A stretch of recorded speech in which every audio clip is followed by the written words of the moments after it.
obat bagi hati yang keras. Yang pertama sekali adalah membaca Al-Quran. Tentu dengan tadabbur. Dan tadabbur ini artinya berusaha memahami maknanya.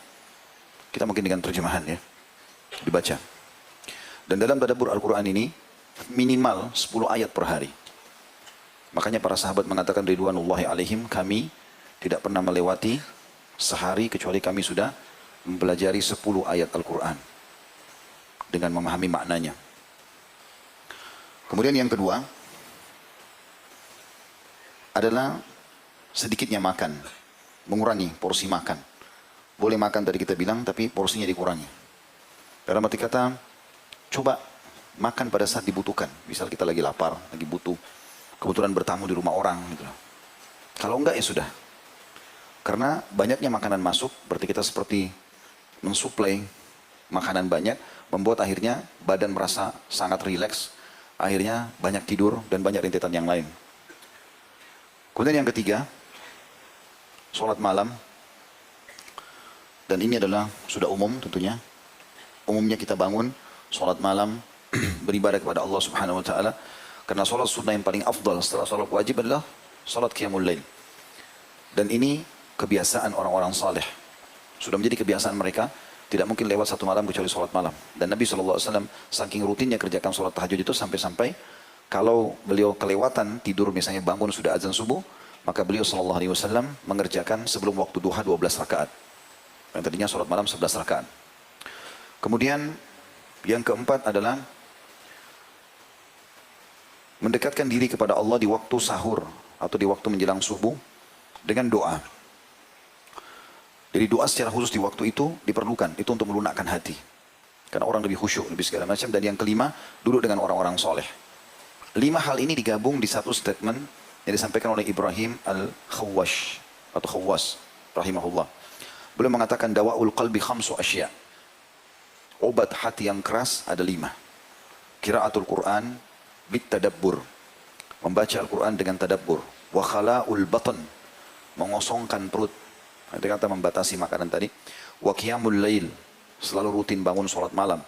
Udah nggak boleh lagi lewat malam kecuali antum sholat. Walaupun cuma 2 rakaat. Nanti kalau sehari, 2 hari, seminggu, sebulan terbiasa, kita akan rasakan kenikmatannya dan sudah menjadi sebuah pola. Pada saat itu syaitan sudah nggak bisa goda kita lagi. Karena kalau kita masih stuck di satu tempat, saya pernah kasih gambaran untuk kita sama syaitan seperti orang yang mau lomba lari. Kalau kita masih diam di tempat garis start, maka dia berleluasa untuk menjatuhkan semangat kita. Kau nggak bisa, kau begini, segala macam. Tapi kalau kita mulai lari, walaupun lari kecil, dia kalau mau menggoda kita, dia harus juga berlari. Dan harus supaya dia bisa menggoda kita, atau mengalahkan kita, dia harus lebih cepat dari kita. Kalau antum berlari kencang, maka dia akan lebih kerepotan. Maknanya apa? Lakukan ibadah itu dulu. Rutinkan. Nanti kalau dia sudah tercintakan dalam jiwa, sudah terbiasa, jadi nyaman, akhirnya jadi kebiasaan. Dan itu syaitan sudah sulit untuk goda. Yang keempat, وَتَضَرُّ عِنْدَ السَّحَرِ. Mendekatkan diri secara khusus kepada Allah di waktu-waktu sahar. Sahar itu maksudnya di waktu subuh, itu menjelang subuh. Di sini khususnya dengan doa. Terutama doa. Makanya Nabi SAW mengatakan, siapa yang terkaget di malam hari. Banyak orang kaget tengah malam. Lalu dia baca la ilaha illallah wahdahu la syarikalah lahul mulku wa lahul hamdu wa huwa ala kulli syai'in qadir. Langsung mengingat Allah. Subhanallah walhamdulillah wa la ilaha illallah Allahu akbar wa la haula wa la quwata illa billahil aliyil azim. Allahumma ighfirli. 3 jenis zikir digabung. La ilaha illallah wahdahu la syarikalah sampai akhir. Subhanallah walhamdulillah wa la ilaha illallah akbar dan wa la haula wa la quwata illa billahil aliyil azim. Lalu ditambah dengan satu pendek doa, Allahumma ighfirli. Ya Allah ampunilah aku. Apa kata Nabi SAW?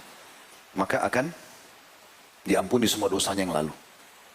Kalau dia berdoa, diijabah doanya. Dia memohon ampun, diampuni dosanya. Maaf, kalau dia sholat diterima. Ya, jadi ini resep yang luar biasa. Kemudian yang kelima beliau mengatakan wa mujalasatus shalihin, dan duduk ya bersama orang-orang saleh. Ya, jadi berteman sama mereka, dan itu sudah pernah saya bilang teman-teman sekalian. Yang kita harus garis bawahi adalah berteman itu orang saleh dan saleh di majelis ilmu, di masjid. Tidak akan kita temukan mereka banyak di jalan atau di pasar-pasar. Di majelis begini, lihat kalau ada orang baik, orang soleh dan soleh depan kita, kenalan, laki-laki sama laki-laki, perempuan sama perempuan, kemudian jadikan dia sebagai sahabat kita. Imam Ahmad punya sebuah statement berhubungan dengan masalah ini. Di antara statement yang dijelaskan itu adalah, dengan apa, waktu beliau ditanya, dengan apa hati bisa jadi lunak? Maka kata beliau, Wahai anakku, kepada orang yang bertanya, dengan makanan yang halal. Maknanya, kalau kau pun harus makan, makan dari sumber yang halal. Ya.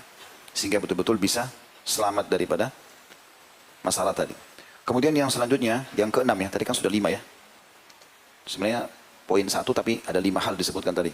Tapi saya sudah gabungkan 5. Berarti yang keenam sekarang adalah rutin menghadiri majelis ilmu. Seperti insya Allah untuk hadiri seperti sekarang. Akan beda iman kita sebelum hadir dan sesudah hadir. Ini sudah masyhur, gitu kan. Dan para sahabat sangat merindukan majelis Nabi SAW. Sampai dalam sebuah riwayat Sahih riwayat Bukhari, Irbat ibn Sariyah yang masyhur radhiyallahu anhu mengatakan, suatu hari kami pernah mengerjakan sholat bersama Nabi SAW. Kemudian setelah sholat beliau menghadap ke arah kami lalu mengingatkan kepada kami peringatan yang melunakkan hati-hati kami dan membuat mata-mata kami menangis. Ya. Jadi memang majelis ilmu itu manfaatnya besar sekali. Jadi kalau antum bubar dan majelis ilmu ini merasa lebih dekat dengan Allah, lebih takut, takut berbuat maksiat, lebih semangat buat ibadah, itu efek ilmu. Kalau sekali antum hadir sejam 2 jam begini bisa berefek, bagaimana kalau setiap hari hadir? Bagaimana kalau setiap saat dengarkan? Yang ketujuh, sering berziarah kubur dan mengingat kematian.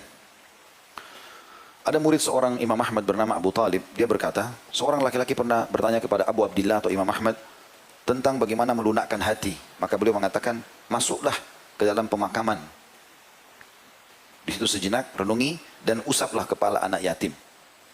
Tapi yang kita saksi bahasan adalah masalah mendatangi kuburan.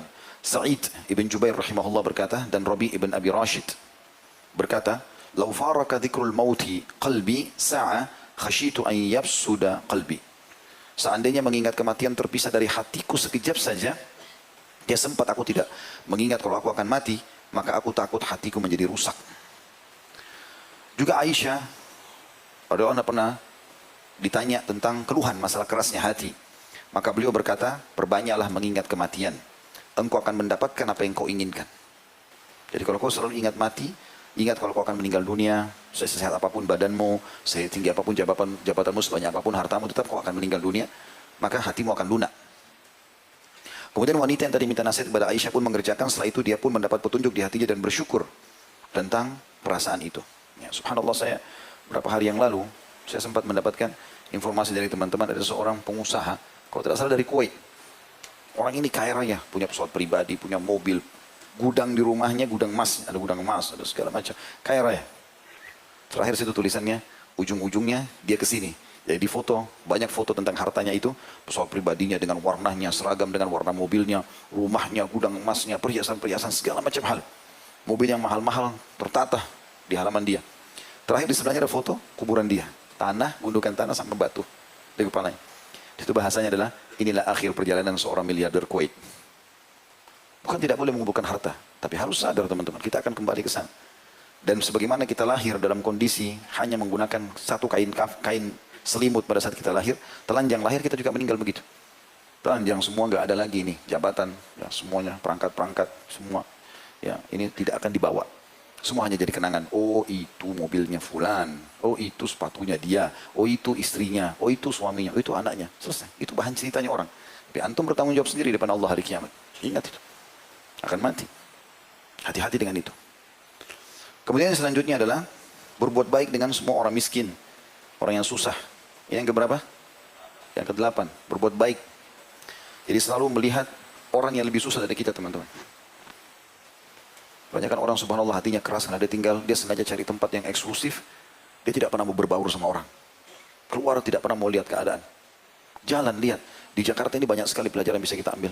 Rumah-rumah orang berdempetan. Kecil-kecil gang. Saya berapa kali masuk sama Allah pulang taklim naik motor. Renungi, saya tadabbur jalan. Saya sambil merenung lihat bagaimana mereka ya, kondisinya rumahnya. Mungkin kadang-kadang ada yang cuma 1,5 meter kali 1,5 meter duduk. Anaknya, suaminya di situ jual. Cuma saset-sasetan minuman. Sedikit hidup, subhanallah. Itu dengan melihat itu kita jadi bersyukur kalau Allah kasih kita rumah lebih besar. Ada orang yang jalan kaki, ada orang yang dorong gerobak. Ada orang subhanallah pernah dorong gerobak, saya temukan di daerah Pancoran. Gak ada sendalnya. Dia ambil bekas botol minuman, botol air mineral, itu digepengin sama dia. Di lubang bagian depan dekat kepala tutupnya itu, dipakai jadi sendal. Jadi dia jalan itu bunyi-bunyi sendal. Gak ada sendalnya. La haula wala quwata illa billah. Tapi ada orang atau banyak orang yang hatinya keras. Lihat orang begitu, nggak ada lunak hatinya, bantu ya akhi. Allah perlihatkan mata kita ke orang begitu itu untuk kita bantu. Bukan cuma lewat, oh ya sudah, orang miskin, udah. Ada orang duduk di pinggir jalan, jelas bajunya kotor, jelas mengulurkan tangan, jelas ada kotaknya. Wah kayaknya pura-pura, kayaknya anak pinjaman, kayaknya begini. Bernegosiasi sama syaitan. Tugas kita kalau ada kesempatan ibadah, eksekusi, bukan negosiasi. Hah? Ada kesempatan langsung kasih. Dan usahakan antum berlomba dengan siapapun. Ada orang miskin, jangan tunggu orang lain memulainya, antum memulainya. Karena kalau kita memulai dan orang lain ikuti, kita akan panen pahala mereka semua. Kan begitu di zaman Nabi SAW kan, waktu Nabi lihat orang-orang miskin datang, bajunya, badan mereka kurus, wajahnya sampai merah hitam-hitaman. Nabi sudah tahu orang miskin makan minta. Nabi naik ke mimbar, motivasi para sahabat, ayo bersedekahlah, ayo beginilah, ayo begitulah. Tidak akan berkurang harta seorang karena sedekah. Semua sahabat semangat, tapi diam, nggak ada yang berdiri. Ada satu sahabat dari belakang maju langsung, dia taruh kain, lalu dia mengatakan, ya Rasulullah, dikorek kantongnya semua, ini sedekah saya. Waktu lihat orang ini satu buat, satu masjid datang, pada nyumbang semua. Apa kata Nabi SAW? Man dalla ala khairin, kana lahu mithl ajri fa'il, min ghairi yanqus min ajri fa'ili syai'a. Siapa yang menjadi penyebab orang lain melakukan perbuatan baik, dia akan panen pahalanya. Orang ini hanya karena dia memulainya, maka orang lain ikuti, dia panen semua pahalanya satu masjid. Banyak orang subhanallah dia tunggu dulu, orang lain buat, baru dia mau buat. Nah, kalau orang lain tidak buat, ya sudah dia juga nggak buat. Kita malu pada tempatnya, malu kalau bermaksiat kepada Allah, malu kalau ambil bukan hak kita. Tapi kalau dalam beramal soleh nggak ada malu ini. Kerjakan. Bahkan kaidah syariahnya jelas. Dalam hal ibadah kita harus mendahulukan diri kita dari orang lain. Kerjakan dulu baru ajak orang lain. Saat pertama kosong masuk dulu. Jangan bilang silakan Pak, dia di saf kedua. Orang lain masuk surga atau dapat pahala lebih banyak, dia sedikit. Hah? Ini pernah saya kasih contoh begitu. Antum lagi naik mobil sama teman, ada orang miskin, ketuk-ketuk kaca. Dibukalah, teman antum menyumbang. Apa yang antum lakukan biasanya? Oh sudah, teman saya kan sudah bantu. Ya akhi, dan ukhti, lihat teman antum, dicatat pahala antum sendiri, cuma lihat. Seakan-akan, oh nanti dia dibalas surga, saya cuma lihat saja. Ikut, kasih. Kalau perlu kita duluan, itu orang miskin, berhenti dulu sebentar. Kasih, teman kita ikut, kita dapat pahala dia. Bersaing dalam itu. Itu yang Allah sebutkan dalam Al-Quran, وَفِي ذَلِكَ فَلْيَتَنَافَسِ الْمُتَنَافِسُونَ. Disitulah orang-orang mukmin harus saling bersaing dalam mengejar pahala itu.